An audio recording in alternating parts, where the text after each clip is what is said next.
मैया जी आपके पति कितने हैं? हाँ हम मजाक नहीं कर रहे हैं। कितने हैं? जिनका एक है हाथ उठाओ। जिनके एक है हाथ उठाओ। एक वाले हाथ उठा सकते हैं, जिनके दो हैं वो हाथ उठाएं।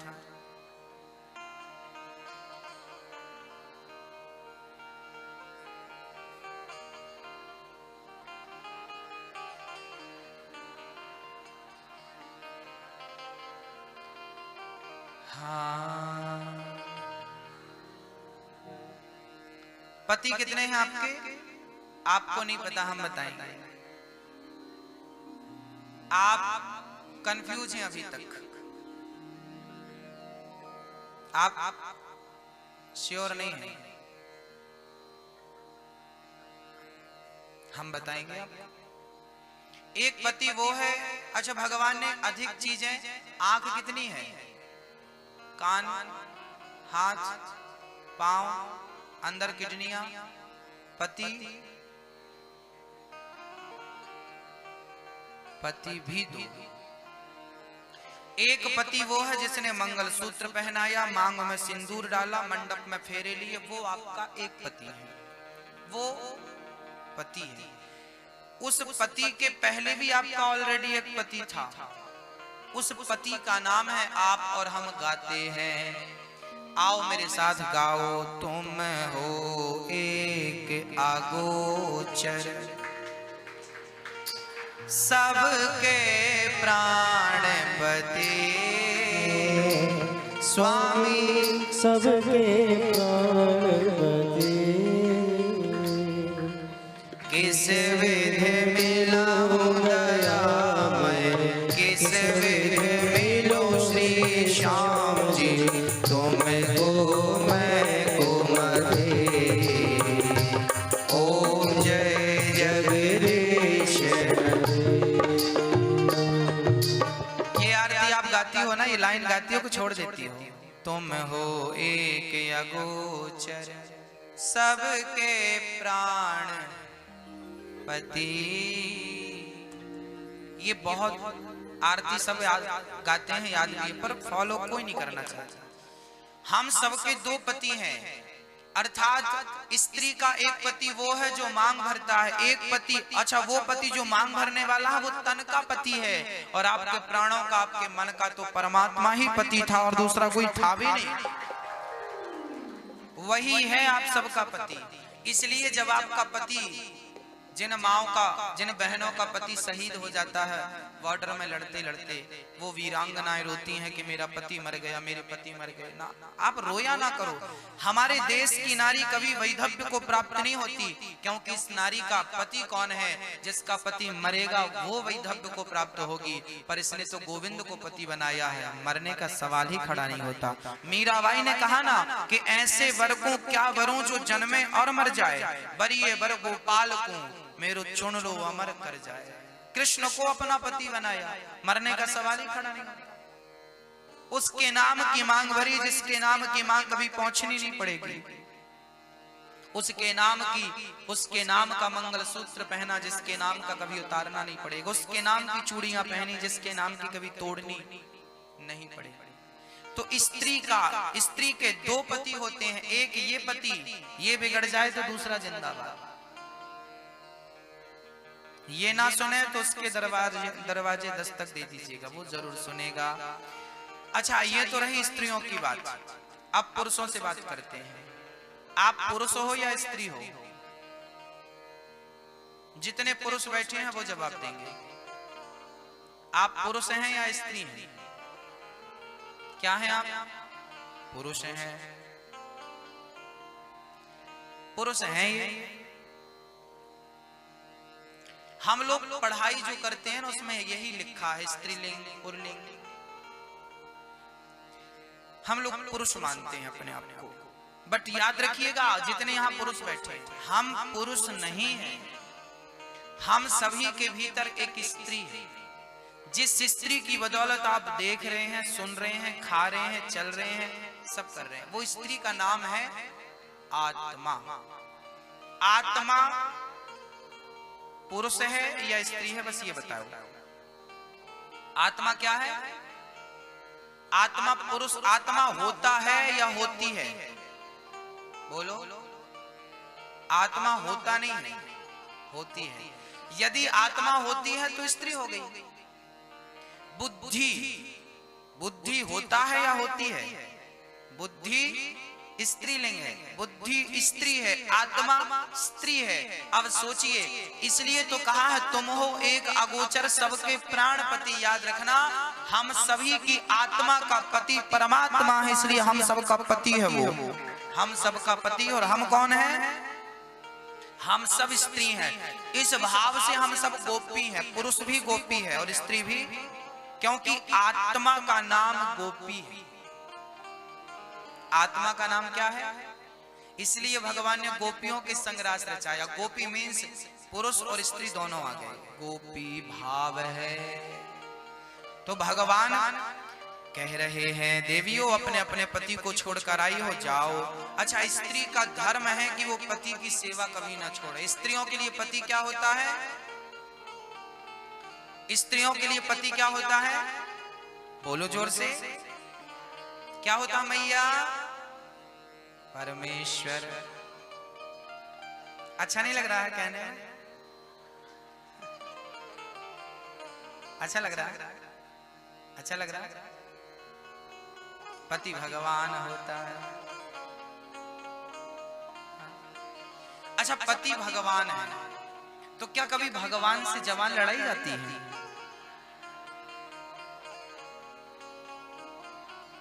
यदि पति भगवान है तो क्या भगवान से जवान लड़ाई जाती है? पति भगवान है तो भगवान की आज्ञा का सीधा पालन किया जाता है। चलिए, ये तो ही स्त्रियों की बात। स्त्री को चाहिए कि वो पति को अर्थात पुरुष को भगवान माने, पति को भगवान माने। पुरुष का भी धर्म है कि वो स्त्री को देवी माने। जिस घर में नारी का सम्मान होता, यत्र नार्यस्तु पूज्यन्ते रमन्ते तत्र देवता तत्रैतास्तु न पूज्यन्ते सर्वास् तत्र फला क्रिया। जिस घर में नारी का सम्मान होता है, आदर होता है, उस घर की नारी, जिस घर की नारी खुश प्रसन्न रहती है, हंसती मुस्कुराती रहती है, उस घर में लक्ष्मी माँ का, अन्नपूर्णा का वास होता है, सुख समृद्धि का वास होता है। कभी भी नारी का अपमान पुरुष के द्वारा नहीं होना चाहिए। हमेशा नारी का, कुछ पुरुष होते हैं वो नारी को अपने पांव की जूती समझते हैं। कुछ पुरुष होते हैं जो नारी को, महिला को अपने पांव की, तुम हमारे पांव की जूती हो। याद रखना, जो पुरुष इस प्रकार की थिंकिंग रखते हैं, विचारधारा रखते हैं, मैं उनसे कह रहा हूं कि नारी पांव की जूती नहीं होती। आप गलत हैं यहाँ पे।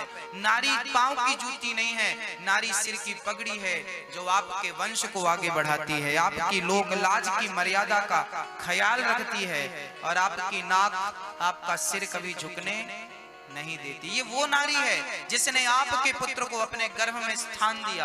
आपका वंश, सोचिए, बेटा जब पैदा होता है तो बेटा पैदा होते ही नाम बाप का पाता है, पर पैदा किसने किया? माँ ने पैदा किया। वो बाप का बन जाता है। सरनेम किसका मिलेगा? बाप का मिलेगा। माँ का क्या है उसके पास? माँ ने पैदा किया, बड़ा कर दिया, बाद में पिता उसको अपने ढंग से चलाता है। स्त्री कम नहीं है पुरुष से, पुरुष कम नहीं है स्त्री से, दोनों एक दूसरे के पूरक हैं। गृहस्थी कैसी होनी चाहिए? साइकिल में दो पहिए होते हैं, जितना पीछे का पहिया महत्व रखता है उतना ही आगे का पहिया महत्व रखता है। स्त्री पुरुष साइकिल के, गृहस्थी के दो पहिए हैं। इनमें कौन कम है कौन ज्यादा है मैं कंपेयर नहीं कर सकता। दोनों अपनी अपनी जगह महत्व रखते हैं। इसलिए पुरुष को चाहिए कि नारी का आदर करे, नारी को चाहिए कि पुरुष का सम्मान करे। हाँ, गृहस्थ जीवन में कभी खटापटी हो जाती है, कोई बात नहीं। यहाँ पे एक सावधानी आपको रखनी होगी।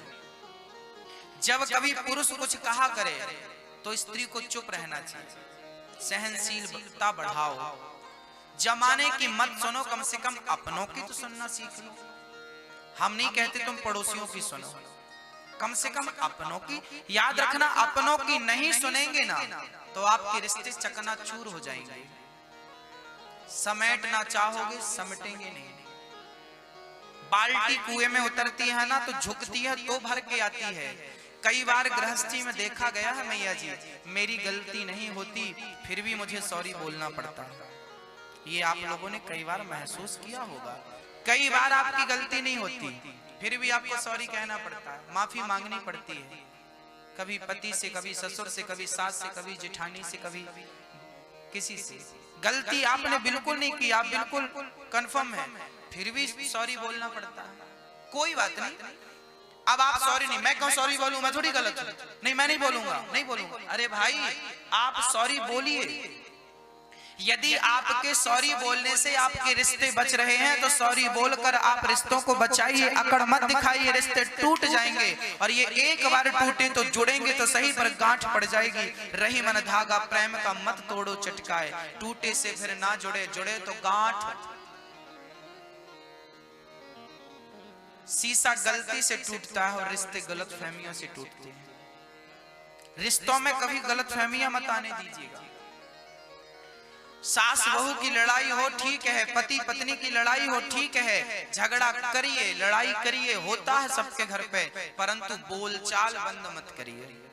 यदि आपने बोलचाल बंद कर दिया तो सुलह के सारे दरवाजे बंद हो जाएंगे, फिर आपकी दूरियां बढ़ती जाएंगी, बढ़ती जाएंगी। कई बार पति पत्नी झगड़ा करते हैं और झगड़ा करके बोलचाल बंद कर देते हैं, आपस में बोलते नहीं है। झगड़ा हुआ ठीक है, पर एक जन तो छोटा बन जाओ भाई, दोनों बड़े बनोगे कैसे काम चलेगा। एक छोटे बन जाओ, एक सॉरी बोल दो, कोई बात नहीं गलती होगी, ठीक, चलो जीवन आगे बढ़ाते हैं। थोड़ी सी समझदारी जिन गृहस्थों के अंदर होती है उनके घरों में कभी झगड़े नहीं होते, मात्र थोड़ी सी समझदारी। और याद रखना मेरी माँ, यदि आप यूं ही झगड़ा करते गए, करते गए तो आपके झगड़े का फायदा कौन उठाएगा? आपके झगड़ों का फायदा जमाना उठाएगा। कौन उठाएगा? जमाना। अपने अपने घरन का दुख ना कहियो रोई, सुन इठले हैं लोग सब बांट न ले हैं कोई। आप लोग ना अपना दुख पड़ोसियों के घर जाके बोलते हैं, मेरी बहू ऐसी, मेरी सास ऐसी, मेरी जिठानी ऐसी, मेरी ननद ऐसी। आप रो रो के बोलती हैं मेरी सास, मेरी जिठानी, मेरी भौजाई, मेरी बहू, मेरी ऐसी। वो पड़ोसन भी रो रो के सुनती, अच्छा तेरी ऐसी है बहू सास, वो भी रोती है, आप भी रोती हो, दोनों गले लगे। ये दुनिया कैसी है? ये दुनिया आपसे आपका दुख सुनती है रो रो करके, और आपके जाने के बाद हंस हंस करके दुनिया को बताती है किसके घर में ये चल रहा है। रो रो कर दुनिया सुनती है आपसे और हंस हंस कर जमाने में बताती है। इसलिए अपने घर का दुख कभी किसी और के घर जाकर रोइए मत, ये अच्छी गृहस्थियों के लक्षण नहीं है। आप पति पत्नी का झगड़ा हुआ है तो आप अपने झगड़े को केवल अपने तक सीमित रखिए। सास बहू का झगड़ा हुआ है, घर की बात बाहर मत जाने दीजिए। दूसरों को क्या फर्क पड़ता है कि आप लड़ो, प्यार से रहो, झगड़ा क्या फर्क, क्या पड़ी दुनिया को, बताइए। आप मत बताइए किसी को अपने झगड़े की बात। कई बार तो रिश्ते इसलिए टूट जाते हैं, एक सास मेरे पास आई और जब भी वो आए अपने बहू की निंदा करे, अब मेरी महाराज मेरी बहू ऐसी, मेरी बहू ऐसी, मेरी बहू ऐसी, मेरी बहू ऐसी। मैंने कहा कि मैं ये एक काम किया करो, आप में से भी जिनके घर में सास बहू का झगड़ा ज्यादा है ना, वो मेरी एक बात बहुत ध्यान पूर्वक सुने। यहाँ जितनी सासें बैठी हैं पहले वो सुने, बहुओं को बाद में सुनाऊंगा। यहाँ जितनी सासें बैठी हैं पहले आप सुनो। आप जब पड़ोसन के घर जाया करो ना तो अपनी बहू की ढेर सारी तारीफ किया करो। मेरी बहू जैसी भगवान सबको बहू दे, बहुत सेवा करती है, पांव दबाती है, रोज बोड़ी और बादाम का हलवा खिलाती है, भले वो तुम्हें बासी रोटी खिलाए, पर तारीफ करो।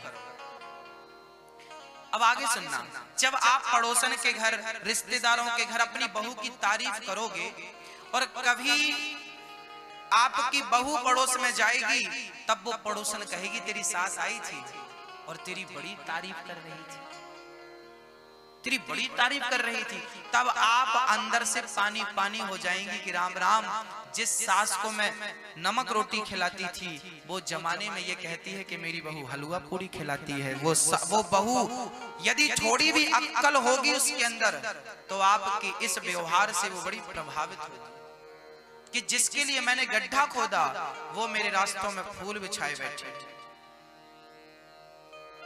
इससे आपके रिश्ते क्या होंगे? मजबूत होंगे, टूटने की गुंजाइश सदा सदा के लिए समाप्त हो जाएगी। यही बात बहू करे, आपकी सास भले नमक तौल कर देती हो आपको, परंतु आप जमाने में जाओ तो अपनी सास की तारीफ करो, और वैसे भी बुराई करती हो तो फायदा क्या है उसका? क्या फायदा है उससे? आप देखिए मेरी माँ,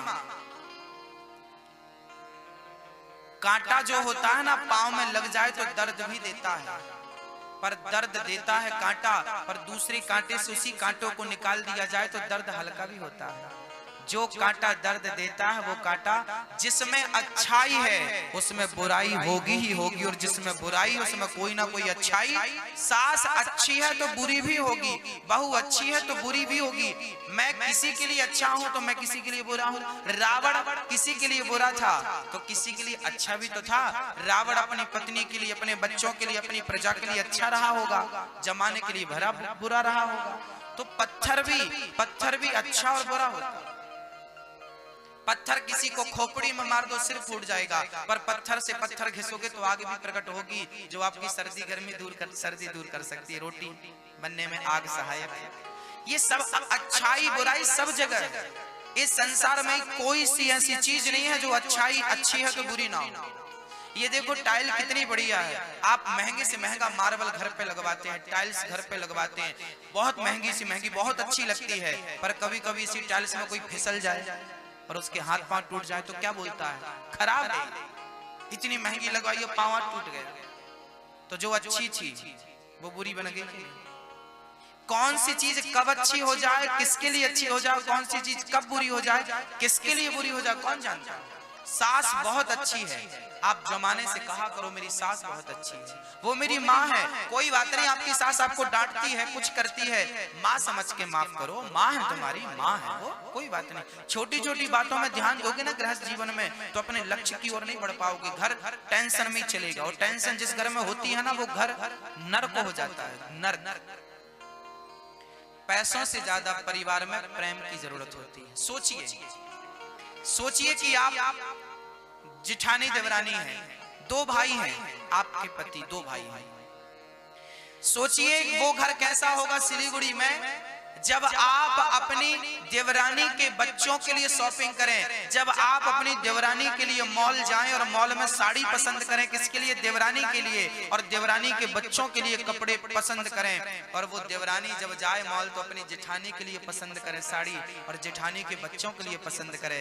बेटा जाए तो पिता के लिए कपड़े पसंद करे, पिता जाए तो बेटे के लिए कपड़ा पसंद करे, छोटा भाई जाए तो बड़े भाई के लिए कपड़ा पसंद करे, बड़ा भाई जाए तो छोटे भाई के लिए कपड़ा पसंद करे। सोचिए वो घर होगा या स्वर्ग होगा जहां लोग एक दूसरों के बारे में सोचते हैं, अपने बारे में ना सोचा जाए, अगर दूसरों के बारे में सोचा जाए। आप 4 सदस्य हैं घर में, 6 सदस्य हैं घर में, यदि आप अपने बारे में ना सोच के सामने वाले के बारे में सोचे, और सामने वाला भी अपने बारे में ना सोच के आपके बारे में सोचे, तो सोचिए आपके घर का प्रेम कैसा होगा, माहौल कैसा, वो घर क्या है। याद रखना मेरी माँ, घर में सोना चांदी फिट कराने से, घर को लग्जरी बनाने से घर नहीं होता। जिस घर में प्रेम होता है परस्पर, वही घर होता है, वही स्वर्ग होता है। भले वो खपड़ों का मकान हो। खपड़ा जानते हैं? खप्पड़। आपके घर पे खप्पड़ हो लेकिन प्रेम हो तो वो स्वर्ग है, और आपका लग्जरी हो, सोने चांदी के महल हो, और आपके घर में परस्पर प्रेम नहीं है तो वो घर नरक है। पति पत्नी का ख्याल रखे, पति पत्नी के बारे में सोचे, पत्नी पति के बारे में सोचे, एक दूसरे से बड़ा प्रेम करे, निष्काम निष्कपट निश्चल प्रेम हो परस्पर। राम का जैसे सीता से था, सीता का जैसे राम से था। पत्नी बनो तो सीता का चरित्र जरूर पढ़ना, पति बनो तो राम का चरित्र जरूर पढ़ना। माँ बनो तो कौशल्या का चरित्र जरूर पढ़ना, पिता बनो तो दशरथ जी का चरित्र जरूर पढ़ना, किसी की सेवा करने का मन जागे तो लक्ष्मण का चरित्र जरूर पढ़ना, सेवा भाव जागे तो हनुमान जी का चरित्र जरूर पढ़ना। हाँ, किसी से आप दुश्मनी निभा रहे हैं तो एक बार रावण का चरित्र जरूर पढ़ के देखिए। रावण भी बुरा नहीं था, रावण बहुत अच्छा था। रावण के घर में सीता माँ 11 महीने 18 दिन रही हैं। रावण के अशोक वाटिका में सीता जी रही। जब राम जी ने रावण को मारा तो राम ने रावण को मार दिया, ये तो राम का पौरुष था। पर राम सीता को जब लाए लंका से, अग्नि परीक्षा ली, उस अग्नि परीक्षा में सीता मां पवित्र थी या अपवित्र थी? क्या सीता के चरित्र पर रावण ने दाग लगाया? नहीं ना। सोचिए कि तब का रावण सीता पराई नारी घर पे थी पर उसको स्पर्श नहीं किया। पहले की सीता रावण के घर में भी सुरक्षित थी, आज की सीता गली में सुरक्षित नहीं है, घर पर सुरक्षित नहीं है, स्कूल कॉलेज में सुरक्षित नहीं है, रेलवे स्टेशन पुलिस स्टेशन में सुरक्षित नहीं है, और की क्या कहें, आज की सीता तो मम्मी के पेट में भी सुरक्षित नहीं है। माँ बाप उसे गर्भ से निकाल कर फेंक देते हैं। कहते हो तब का रावण बुरा था, तब का रावण नहीं, आज का रावण ज्यादा बुरा है। तब के रावण के घर से सीता सुरक्षित आती थी, आज के रावण तो हाँ, कलयुग बैठा मार कुंडली जाऊं तो मैं कहां जाऊं, घर घर में अब रावण बैठे इतने राम कहां से लाऊं। घर घर में रावण जन्म ले रहे हैं। हाँ, क्या करें हम। रावण वो रावण खतरनाक नहीं था, आज के रावण खतरनाक है। जो बहन बेटियों को गंदी निगाहों से देखते हैं वो रावण ज्यादा खतरनाक है। तब एक ही था रावण और एक ही थी सीता, अब हर गली में रावण सीता चुरा रहा है। कलयुग तो आज उल्टी गंगा बहा रहा है ना। हम अच्छा बताइए, पहले के लोग कम कमाई करते थे, कम खाते थे, परंतु बहुत सुखी थे। आज के लोग ज्यादा इनकम कर रहे हैं फिर भी दुखी हैं, क्यों? कारण क्या है? कारण क्या है बताओ, कारण आप बताओ। क्योंकि पहले के घर कच्चे हुआ करते थे पर रिश्ते बहुत पक्के हुआ करते थे। आजकल के घर पक्के हैं पर रिश्ते बहुत कच्चे हो गए हैं। इसलिए आज का आदमी ज्यादा दुखी है, तब का आदमी ज्यादा सुखी था। आज रिश्तों का कोई महत्व नहीं है। आज पुरुष पत्नी को महत्व नहीं देता, आज पिता पुत्र को समय नहीं देता। हाँ, पहले के रिश्ते मजबूत हुआ करते थे। पहले के रिश्ते इतने मजबूत हुआ करते थे कि रावण ने सीता को चुरा लिया।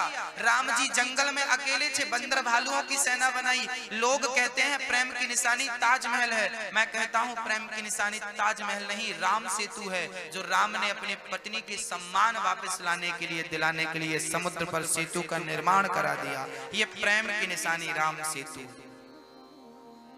पति को पत्नी से क्या होना चाहिए?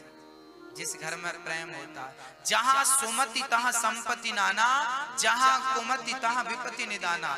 एक झाड़ू होती है मेरी माँ, पूरे घर को साफ करती है, पर वही झाड़ू बिखर जाए तो खुद कचरा बन जाती है। जब आप पूरा परिवार संगठित होकर रहते हैं ना, तो आप हर बुराई का सामना कर लेते हैं, हर दुख को भगा देते हैं। जब आप ही बिखर जाते हैं तो आप टूटी झाड़ू की तरह खुद दुख का कारण बन जाते हैं, टेंशन चिंता का कारण बन जाते हैं। आप बिखरिए मत, टूटिए मत, संगठित रहिए। हाँ हाँ हाँ, कोई गलती यदि मेरे से होगी, चलिए मैं कथा सुना रहा हूं आपको, यदि 7 दिन मैंने अच्छी अच्छी 1000 बातें सुनाई और धोखे से मेरे मुंह से कुछ गलत निकल गया तो क्या आप मुझे माफ नहीं करेंगे? बताइए। माँ बच्चे को थप्पड़ मारती है तो क्या माँ का बच्चे का नुकसान करने का तात्पर्य होता है, उद्देश्य होता है? बताइए, जवाब दीजिए। माँ बच्चे को थप्पड़ मारती है, कहती है नालायक गधा, किसी काम का नहीं है, तो क्या अब तुम्हारी माँ से कोई पूछे कि क्यों तुम अपने बच्चे को गधा बनाना चाह रही हो? नहीं नहीं नहीं महाराज, मेरा बेटा बड़ा होशियार बने, मैं यही प्रार्थना करती हूँ, पर तुम गधा क्यों कह रही हो? ये डांट रही हूँ मैं, उस माँ का अंदर से प्यार बराबर है, ऊपर से थप्पड़ मारती है, गधा कहती है, चिल्लाती चीखती है। बस भक्तों, आप जो भी गुस्सा दिखाया करो बाहर से रखा करो, अंदर से रिश्तों में प्रेम होना चाहिए। किसी रिश्ते में खटास ना हो, किसी भी रिश्ते में खटास ना हो। पति पत्नी के बीच में कोई यदि झगड़ा हो गए, लड़ाई होगी, कोई बात नहीं भाई, आप भूल जाइए ना। कब तक याद रखेंगे किसी बात? क्यों याद रख रहे हैं आप? भूल जाइए। बचपन को भूल गए, ये बातें भूल गए। आज के, चलिए बताइए, आज के 1 साल पहले आज की तारीख को आपने क्या खाया था? क्या बना था आपके घर पे आज के दिन 1 साल पहले? चलिए 1 महीना पहले बताइए क्या खाया था आज के दिन, बताइए। हाँ जल्दी बोलिए। चलिए 1 हफ्ता पहले आज के दिन आपने क्या खाया था? कुछ याद है? सोचिए। इतनी सारी बातें आप भूल जाते हैं, रोज रोज खाते हैं, पर कल का ही आपको याद नहीं है। सब कुछ भूल जाते हैं। तो किसी ने गाली दे दी तो वो भी भूल जाओ ना भाई। पति ने बोल दिया तो भूल जाओ ना, पत्नी ने बोल दिया भूल जाओ ना, पिता ने बोल दिया भूल जाओ ना, पुत्र ने कह दिया कोई बात नहीं, भूल जाओ। याद रखेंगे तो दर्द होगा, भूल जाएंगे तो दर्द नहीं होगा। रिश्तों को बचाइए। रिश्ते आप नहीं बनाते, कहते हैं सबके रिश्ते भगवान फिक्स करता है, वो बना के भेजता है। यहाँ केवल निभाना होता है हम लोगों को। प्यार से निभाइए आप। रिश्ते सबके ईश्वर ने बनाए।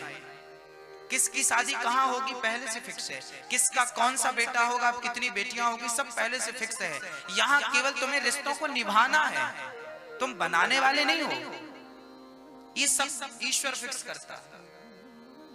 प्यार से निभाइए, अपनी माँ के पांव दबाइए, अपने पिता की सेवा करिए, अपनी पत्नी से बहुत प्यार करिए, अपने पति से बहुत प्यार करिए, अपने बच्चों में खुश रहिए और अपनी कमाई में संतोष रखिए।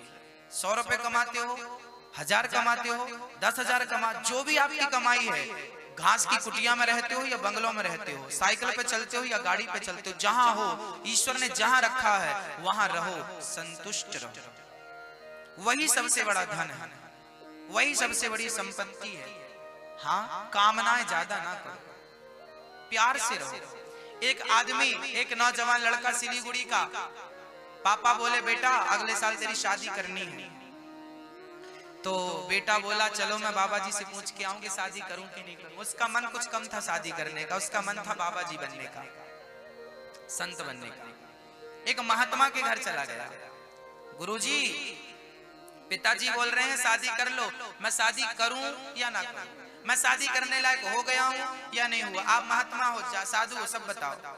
महात्मा जी बोले अपनी पत्नी को, सुनती हो भाग्यवान, जरा लालटेन लाना। दिया। दिन के 12 बज रहे थे। उस लड़के ने पूछा बाबा जी क्यों मांग रहे हो लालटेन, दिन के प्रकाश ही प्रकाश चारों तरफ। बेटा पुस्तक पढ़नी है मुझे इसलिए लालटेन मांग रहा हूं। वो आदमी जो पूछने आया था शादी करो कि नहीं, उसको लगा ये बाबा बिल्कुल पागल है।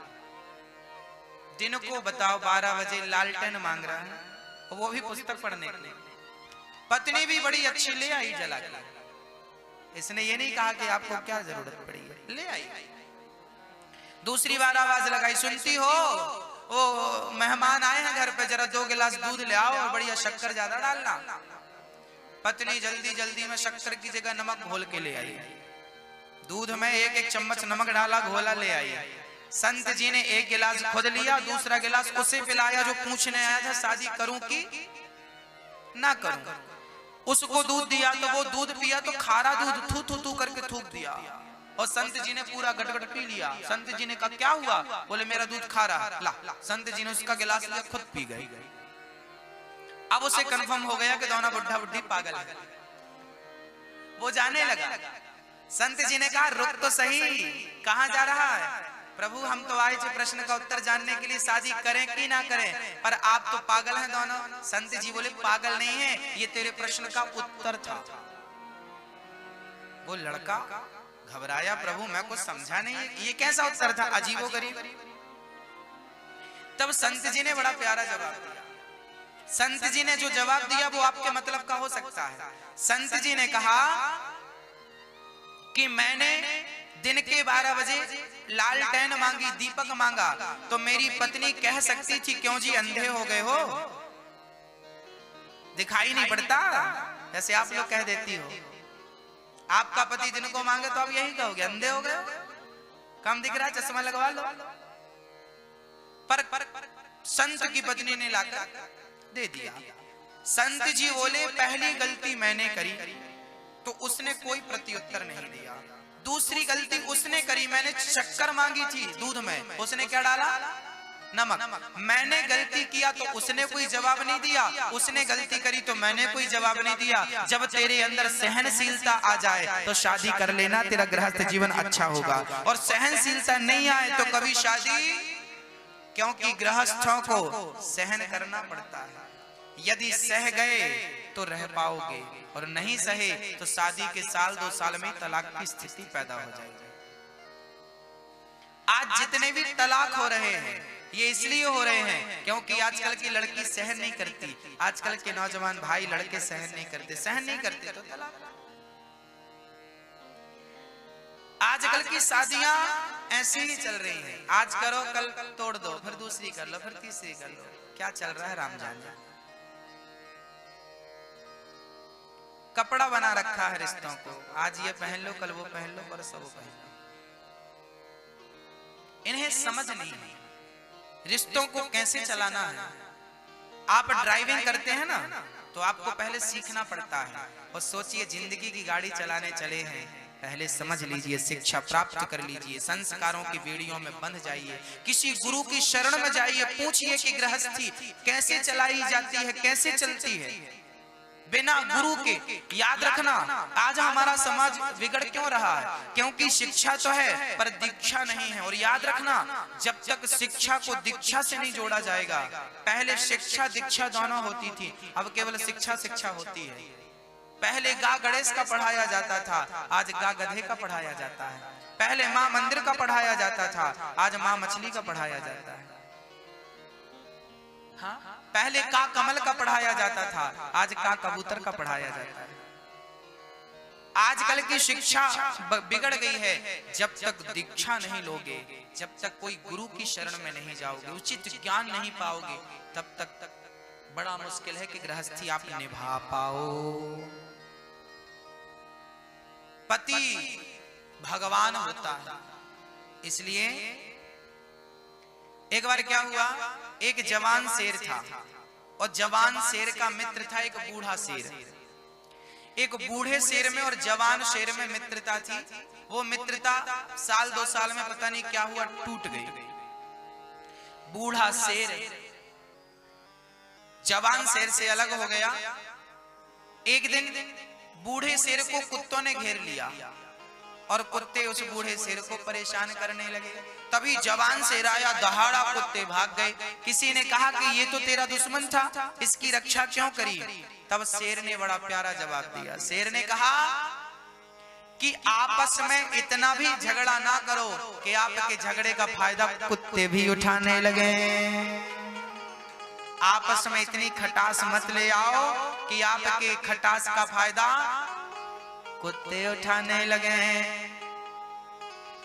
हाँ, बिन परमेश्वर सूना मंदिर, बिंदिया बिना लिलार सूना, पति बिना संसार। पति क्या चीज है? जिनके पति हैं शायद उनको पति की वैल्यू नहीं पता होगी, उनको पति का महत्व नहीं पता होगा। जिनके पति नहीं हैं उनसे जाकर पूछो कि पति क्या होता है।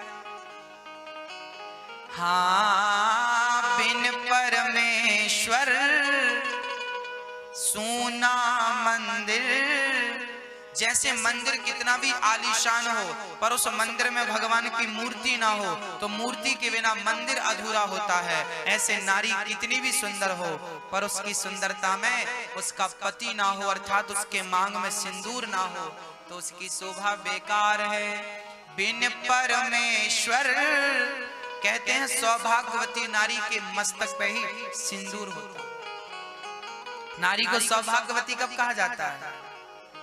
जब उसके मांग में, जब उसकी हाथ में, जब उसके गले पे बिन परमेश्वर सूना मंदिर, बिंदिया बिना लिलार सूना, पति बिना संसार।